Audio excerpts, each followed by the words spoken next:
প্রার্থীর ভিড়। বেসরকারি প্রতিষ্ঠানে চাকরি পাওয়ার আশায় জব ফেয়ারে দীর্ঘ লাইনে দাঁড়ালেন অসংখ্য বেকার যুবক যুবতী। আগরতলায় employment service and man power planning ডিপার্টমেন্টের উদ্যোগে আয়োজিত এই জব ফেয়ারে বিভিন্ন বেসরকারি সংস্থা অংশ নেয়। চাকরি প্রার্থীদের বিপুল উপস্থিতিতে সকাল থেকে জব ফেয়ার প্রাঙ্গণে উপচে পড়া ভিড় লক্ষ্য করা যায়। বিভিন্ন শিক্ষাগত যোগ্যতা ও দক্ষতার ভিত্তিতে প্রার্থীরা সংশ্লিষ্ট সংস্থার প্রতিনিধিদের সঙ্গে সরাসরি সাক্ষাৎকারে অংশ নেন। জব ফেয়ার প্রসঙ্গে সংবাদ মাধ্যমকে বক্তব্য রাখতে গিয়ে employment service and man power planning ডিপার্টমেন্টের ডিরেক্টর অসীম সাহা জানান, রাজ্যের বেকার যুব সমাজকে কর্মসংস্থানের সুযোগ করে দিতেই এই উদ্যোগ। ভবিষ্যতেও এই ধরনের জব ফেয়ার আয়োজন করা হবে বলে তিনি আশাবাদ ব্যক্ত করেন। আপনারা জানেন আমরা রেগুলারলি জব ফেয়ার করে থাকি। রাজ্য এবং রাজ্যের বাইরের বিভিন্ন সংস্থা, রেপুটেড সংস্থা আমাদের কাছে রিকোয়েস্ট করে এবং সেই অনুযায়ী আমরা অ্যাডভার্টাইজমেন্টও করেছি। আজকে 3টা সংস্থা আছে, এর মধ্যে একটা বাইরে তামিলনাড়ুর একটা সংস্থা যেটার নাম Citix logistics solution private limited.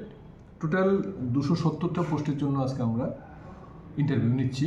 3টা সংস্থা আছে, এর মধ্যে তামিলনাড়ু যেটা বাইরে এটাই 200 পোস্টের জন্য নিচ্ছে। ডিফারেন্ট কাইন্ড অফ পোস্ট আছে এখানে।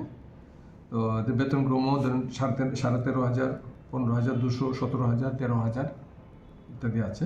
তো রাজ্য সরকারের প্রাথমিকতা জানেন কর্মসংস্থান সৃষ্টি করা, সেই উদ্দেশ্যে আমরা ডিস্ট্রিক্ট এমপ্লয়মেন্ট এক্সচেঞ্জ বস্তিপুরা এবং আমাদের director employment service and manpower প্ল্যানিংয়ের উদ্যোগে আমরা আজকে এই জব ফেয়ারটা আয়োজন করেছি। এই জব ফেয়ারে 270 জনের যেই লক্ষ্যমাত্রা আছে বিভিন্ন 3টা সংস্থার, এই এতে ইন্টারভিউর জন্য প্রায় এখনও অবধি আমাদের কাছে যতটুকু নিউজ 600 জব সিকার বেকার যুবক যুবতীরা আজকে এখানে এসেছেন, ইন্টারভিউ নেবেন। আমাদের আশা 270 জনের মধ্যে 270 জনেরই প্লেসমেন্ট দিতে পারবো 3টা সংস্থার মাধ্যমে।